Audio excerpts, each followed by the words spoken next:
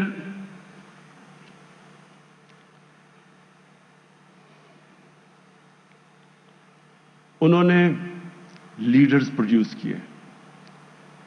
جب آپ یہ جو دور ہے، میں نے جو چھوٹی سی فلم میں ایک دم پھیل گئے، تو آپ ساتھ ساتھ یہ دیکھیں گے کہ ایک کے بعد دوسرا لیڈر نکلتا گیا. جو ان کے ارد گرد تھا وہ لیڈر بن گیا. سارے صحابہ لیڈر بن گئے، کیونکہ انہوں نے جو ان کے اندر کیریکٹر بلڈنگ کی. اچھا، وہ کیا صلاحیتیں تھی؟ وہ لیڈر بن گئے. لیڈر کے اندر کیا کوالٹیز ہونی چاہیے؟ سب سے پہلے صادق اور امین. کبھی بھی کسی کی رسپیکٹ نہیں کرتی جو ایک ایماندار نہ ہو، سچا نہ ہو اور امانت دار نہ ہو، انصاف نہ کر سکے. کسی فیلڈ کے اندر کرکٹ کیپٹن کی بھی رسپیکٹ نہیں ہوتی. کوئی اگر ادارہ چلا رہا ہے، رسپیکٹ تب ہوتی ہے جب یہ صادق اور امین. اور پھر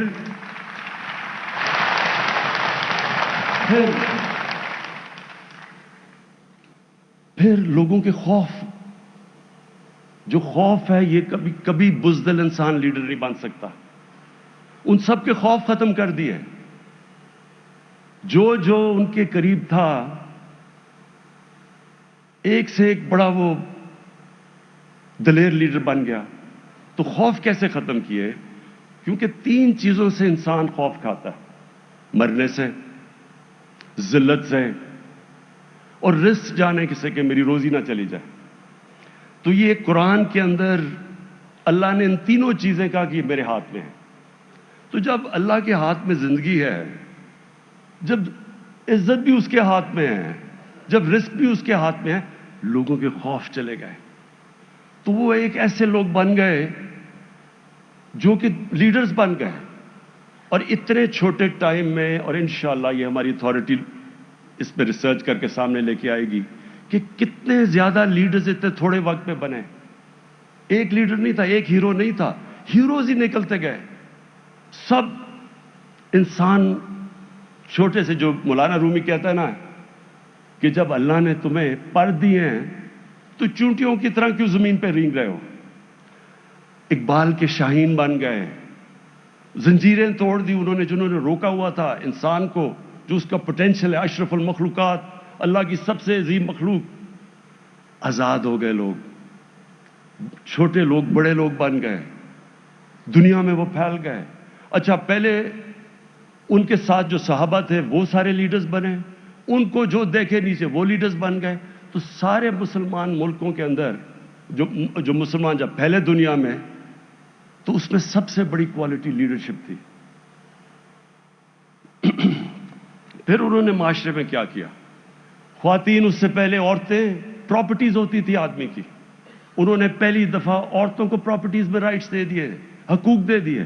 وہ حقوق جو یورپ میں کئی 100 سال بعد آئے، اس وقت انہوں نے عورتوں کو حقوق دے کے معاشرے کے اندر انہوں نے آخری خطبے میں کہا کہ عورت پہ بھی اتنے حقوق ہیں جو آدمی پہ ہیں اور آدمی پہ عورت پہ ہیں. پھر غلاموں کو انہوں نے جس طرح انہوں نے سٹیپس پہ غلاموں کو معاشرے کا حصہ بنایا، اس پہ کسی اور قوم کی یہ تاریخ میں یہ نہیں ہے، کوئی مثال نہیں ہے ایسی. یعنی انہوں نے جب کہا کہ اس کو اپنے فیملی ممبر کی طرح رکھو ایک غلام کو، تو وہ جو ان کے کہنے پہ اور جو حضرت بلال کا جو مثال دی، مسلمان دنیا میں کئی صدیوں تک مسلم سلیو ڈائنسٹیز آئیں. یہاں قطب الدین ایبک ایک غلام تھا جو کہ بادشاہ بن گیا. ماملوکس تھے مصر کے اندر جو غلام تھے، اور غلام سے ان کی ڈائنسٹی بن گئی. انہوں نے کئی سو سال حکومت کی وہاں. اور پھر جو مقام تھا، پھر جو عثمانیہ سلطنت تھی، جانصاری ان کی ایلیٹ فورس تھی، وہ ساری غلاموں کو انہوں نے اوپر لا کے ٹریننگ دے کے ان کو اوپر بٹھا دیا. سب سے ایلیٹ ان کی فائٹنگ فورس تھی. تو غلام کا مرتبہ ہی چینج کر دیا، ان کو انسان کی طرح رکھا، فیملی ممبرز کی طرح رکھا. یہ بہت بڑی اس سے نہ پہلے کبھی اس طرح ہوا تھا. اور اب آ کے مجھے افسوس سے کہنا پڑتا ہے کہ اب ہم مغرب میں دیکھتے ہیں تو وہ جس طرح کے اپنے نوکروں کو رکھتے ہیں اور ہم رکھتے ہیں، وہ مجھے کئی دفعہ بہت شرم آتی ہے. پھر بوڑھوں کی عزت، پہلی دفعہ پینشنز مدینہ کی ریاست میں شروع کی گئی تھی کہ بوڑھوں کی ذمہ داری لی ریاست نے، کمزوروں کی، بوڑھوں کی، بیواؤں کی، یتیموں کی. یہ ایک انسانیت کا نظام کھڑا کیا. تو جب آپ دیکھیں دنیا میں اپنی تاریخ دیکھیں تو کون تھے وہ جو ہماری ہندوستان کی تاریخ دیکھ لیں، جتنے بڑے بڑے صوفی تھے یہ سب عاشق رسول تھے. جتنے بڑے نام تھے، ہمارے بابا فرید گنج شکر، داتا صاحب، نظام الدین اولیاء، یہ سارے بڑے، معین الدین چشتی، یہ بڑے بڑے صوفی، یہ سارے عاشق رسول تھے. اور عاشق رسول ہوتے ہوئے ان کے قدموں پہ چل پے. ان کے کتنا مقام بن گیا. آج بھی ان کے مزاروں کے اوپر لاکھوں لوگ آتے ہیں، ان کو پیار کرتے ہیں، آج بھی ان سے کرتے ہیں. تو اس کی وجہ یہ ہے کہ جو بھی ان کے قدموں پہ چلے گا، جو بھی چلا وہ اوپر آ گیا. اچھا، اب اور پھر انہوں نے کہا چائنا بھی جانا پڑے علم حاصل کرنے کے لیے تو جاؤ. جب سے پیدا ہوتے ہو جب تک قبر میں جاؤ علم حاصل کرو. اور اس کی وجہ سے جو پھر ایک انقلاب آیا، علم کا انقلاب آیا. مسلمان سائنٹسٹ بنے ٹاپ ہر چیز کے اندر. ایک جو بغداد سینٹر بن گیا دنیا کی لرننگ کا، وہ جو بیت الحکمہ تھا، ہاؤس آف وزڈم، ساری دنیا سے کتابیں لائی، ٹرانسلیٹ کی، نالج سینٹر بن گیا.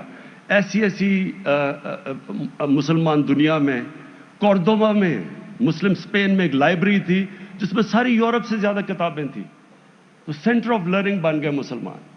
لیکن جو سب سے امپورٹنٹ چیز میں کہنا چاہتا ہوں وہ یہ کہ دیکھیں، ہم غلطی کرتے ہیں کئی دفعہ. ہم کہتے ہیں ہمارے پیغمبر رحمت العالمین، اللہ نے ان کو خطاب دیا تھا، سب انسانوں کے لیے رحمت بن کے آئے تھے. اس کا کیا مطلب ہے؟ اس کا مطلب یہ ہے کہ جو انسان ان کی سنت پہ چلے گا وہ اوپر چلا جائے گا.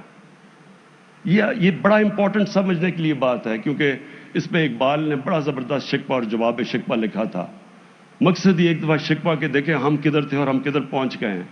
تو جو اقبال نے جواب شکوہ میں لکھا تھا کہ جن چیزوں کی وجہ سے ہم اوپر آئے تھے، جب ہم ان سے نیچے گئے تو ہم نیچے آ گئے. اور جو ملک جن کو ہم کافر سمجھتے ہیں، جب وہ ان کی سنت کے اوپر چلنا شروع کریں گے، وہی اصول جو مدینہ کے ہیں، جو کیریکٹر کے، وہ اوپر آ جائیں گے. کیونکہ رحمت العالمین ہے، جو ان کے قدموں پہ چلے گا وہ اوپر آ جائے گا. اور اس میں بڑی آج کی ذرا میں مثالیں دینا چاہتا ہوں کہ دیکھیں جو ہم ملک جن کو کہتے ہیں کہ وہ اس مسلمان نہیں ہیں، ذرا میں صرف آپ کو مثالیں دینا چاہتا ہوں اپنی زندگی سے. میں پہلی دفعہ جب برطانیہ گیا تو میں حیران ہو گیا وہاں دیکھ کے. مجھے تو کبھی ہمیں تو پتہ ہی نہیں تھا فلاحی ریاست کیا ہوتی ہے. اس ریاست کے اندر پہلی دفعہ ہم نے دیکھا کہ انسانیت کیا ہوتی ہے. غریب آدمی کے لیے مفت علاج، غریب آدمی کے بچوں کے لیے مفت تعلیم اور بہترین تعلیم. اگر وہ غریب آدمی بے روزگار ہوتا تو اس کو ان امپلائمنٹ بینیفٹس ملتے ہیں، اسٹیٹ اس کا دھیان رکھتی ہے. عدالت میں جاتا ہے اور اس کے پاس پیسے نہیں ہیں تو لیگل ایڈ ملتی ہے اس کو. یہ میں نے پہلی دفعہ چیزیں دیکھی وہاں جا کے. اور رول آف لا یعنی قانون. میں آپ کو اپنا بتاؤں کہ میرا ایک وہاں کیس تھا انگلینڈ کے اندر. انگلینڈ کا بہت بڑا سٹار تھا ایئن بوتھم. تو میں صرف آپ کو بتانا چاہتا ہوں کہ کیا فرق کیا ہے اور کیوں وہ آگے نکلے، کیوں ہم پیچھے ہیں اور کیسے ہم آگے نکل سکتے ہیں. میرا کیس تھا، وہ بھی انگلینڈ کا بڑا نام تھا، میرا اس سے کرکٹ میں بڑا مقابلہ ہوتا تھا. تو اس نے میرے اوپر عدالت میں کیس کر دیا.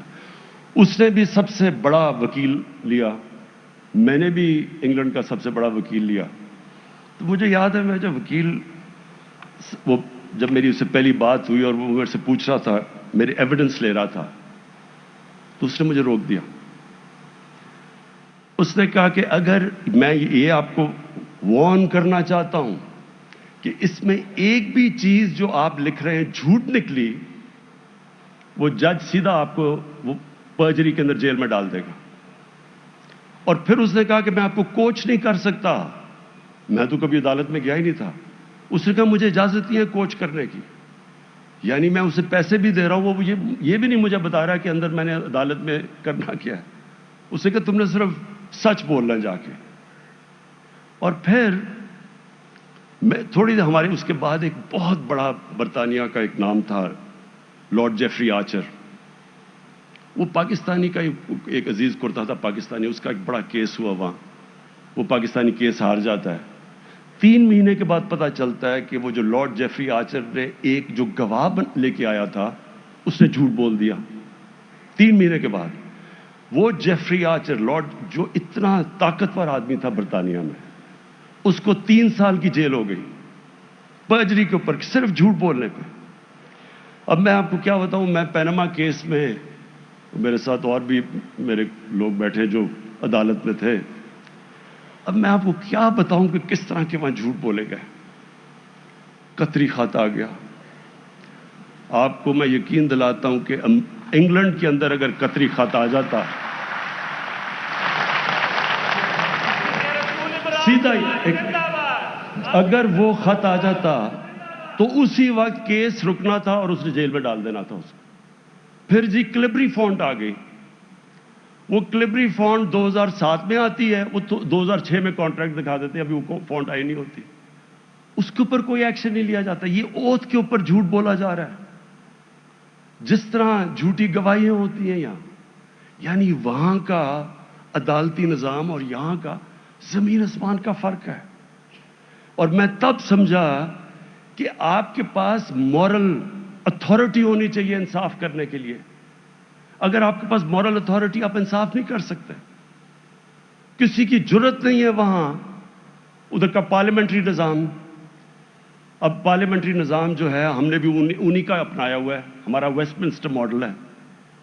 اب وہاں کا پارلیمنٹ، کیونکہ میری 20 سال گزرے وہاں، تو وہاں کا جو پارلیمنٹری نظام ہے جس کے اوپر ان کی ساری پارلیمنٹری ڈیموکریسی چلتی ہے، وہ ہے ہی اگر آپ کے پاس اخلاقیت، اگر آپ کے پاس اخلاقیت کا معیار ہے تو وہ ڈیموکریسی کامیاب ہو سکتی ہے، نہیں تو وہ نہیں چلتی. اور اسی لیے برطانیہ کی پارلیمنٹری ڈیموکریسی چلی نہیں ہے سوائے برطانیہ کے اور اینگلو سیکسن ملک میں. کینیڈا میں چل گئی، آسٹریلیا، نیوزی لینڈ کے علاوہ ساری جگہ پہ وہ بندربانٹ بن جاتی ہے. کیونکہ اس کے لیے ایک بڑا آپ کو مورل سٹینڈرڈ چاہیے ہوتے ہیں اس ڈیموکریسی کے لیے. وہاں کبھی کوئی تصور بھی نہیں کر سکتا کہ جناب ووٹ بکے گا. وہاں کوئی چھانگا مانگا جیسی اور وہ جو بند کر کے یا مری میں بند کر کے بھیڑ بکریوں کی طرح کبھی لوگ نیلام نہیں ہوتے. ادھر کوئی سوچ نہیں سکتا. یہ سب کو پتا ہے سینٹ کے اندر الیکشن میں پیسہ چلتا ہے. وہاں کوئی تصور بھی نہیں کر سکتا یہ. وہاں اگر کسی کے اوپر کنوکشن ہو جائے یا چلے اس کے اوپر الزام لگ جائے کہ اس نے پبلک کے پیسے کی چوری کی ہے، وہ پارلیمنٹ تو چھوڑے، وہ کسی میڈیا میں اپنی شکل نہیں دکھا سکتا. تو دیکھیں، یہ میں آپ کو صرف سمجھانے کی کوشش کر رہا ہوں کہ ہمارے پاس اللہ نے سب کچھ دیا ہے، لیکن وہ جب آج جو ہمارا سارا پروگرام اور آج جو ہم سیلیبریٹ کر رہے ہیں 12 ربیع الاول، ہماری کوشش ہونی چاہیے کہ ان کی طرف پہلے سنت سیکھے تو صحیح. جو اللہ نے وعدہ کیا ہے کہ جو ان کی سنت پہ چلے گا وہ اوپر چلا جائے گا، اس لیے تو وہ رول ماڈل ہیں. میں نے اپنی ذرا ڈیموکریسی دیکھتا ہوں، اپنی جو اخلاقیات وہ دیکھتا ہوں، اور میں یہ سمجھتا ہوں کہ یہ ہماری سب سے بڑی جنگ ہے اس ملک کی. جب تک ہم اپنے ملک کے اندر یہ قانون کی بالادستی قائم نہیں کرتے، جب تک ہم یہ جنگ نہیں جیتے، نہ یا ملک میں صحیح جمہوریت آنے لگی ہے، نہ یا ملک میں خوشحالی آنے لگی ہے. آپ جو ہمارا سب سے بڑا احساس ہے، کیونکہ میں پہلی 18 سال کا گیا تھا جب باہر، تو میرا سب سے زیادہ واسطہ اوورسیز پاکستانی سے. یہ جو بھی نجم شراز آیا تھا یہ بھی باہر اوورسیز پاکستانی ہے. سب سے زیادہ میرا ان سے واسطہ ہے، کیونکہ میں پہلے کرکٹ کی وجہ سے ان سب کو میری ملاقات رہتی تھی ان سے، اور اس کے بعد جب میں شوکت خانم کے لیے پیسے اکٹھے کیے، بڑے پیسے اکٹھے کر رہے تھے، تو سب سے زیادہ مدد میری اوورسیز پاکستانی نے کی. تو میرا ان سے رابطہ سب سے زیادہ تھا. میں ہمیشہ یہ دیکھا وہ بیچارے محنت کرتے تھے، پاکستان میں نوکریاں نہیں ملتی تھیں، یس ہمارا میرٹ کا سسٹم نہیں تھا، قابل لوگ ہوتے تھے، باہر جاتے تھے، محنت کرتے تھے، کام کرتے تھے، لیکن ہمیشہ ذہن میں ہوتا تھا کہ جب میں پیسے بنا لوں میں واپس پاکستان جاؤں گا. سارا وقت وہ یہ سوچتے تھے کہ ایک دن میں پاکستان واپس، جب میرے پیسے آ جائیں گے میں پاکستان چلا جاؤں گا. اور وہ پھر کیونکہ میں اتنی دیر وہاں ان سے 50 سال سے، تو میں نے ان کو دیکھی، ان کی ساری سٹیجز دیکھی. وقت آ گیا، پیسے بھی بنا لیے، بچے کوئی 12-13 سال 15 سال کے ہو گئے، پاکستان آ گئے، پاکستان میں بزنس شروع کی، پہلا فراڈ ہوا، دوسرا فراڈ ہوا، واپس بینکرپٹ ہو کے واپس چلے گئے. بچے وہ پاکستان میں ایڈجسٹ نہ ہو سکے تو وہ ترستے ہی رہ جاتے تھے. ہم جاتے تھے، وہ پاکستانی کمیونٹی بنی ہوتی تھی، پاکستانی گانے سنتے تھے، پاکستانی کی یادیں آتی تھی، لیکن پاکستان واپس کیوں نہیں آ سکتے تھے؟ کیونکہ ان کو عادت پڑ جاتی تھی ایک بہتر مورالٹی کی سوسائٹی میں، ایک قانون جدھر رول آف لا ہے اس کی عادت پڑ جاتی تھی. ان کو بزنس ادھر کرتے تھے، محنت کرتے تھے، لیکن کامیاب جب ہوتے تھے تو وہ اس سوسائٹی میں ہوتے تھے جدھر وہ اگر آپ محنت کرتے ہیں آپ کو پھل ملتا ہے. تو جب وہ واپس آتے تھے اس سوسائٹی میں وہ ایڈجسٹ نہیں ہو سکتے تھے. اب سوچیں 90 لاکھ پاکستانی باہر بیٹھے، اگر ان میں سے صرف 30-40 ہزار ہی پاکستان میں آ کے انویسٹمنٹ کر دیں، ہمیں کوئی IMF کی ضرورت نہ پڑے، اتنا ان کے پاس پیسہ ہے.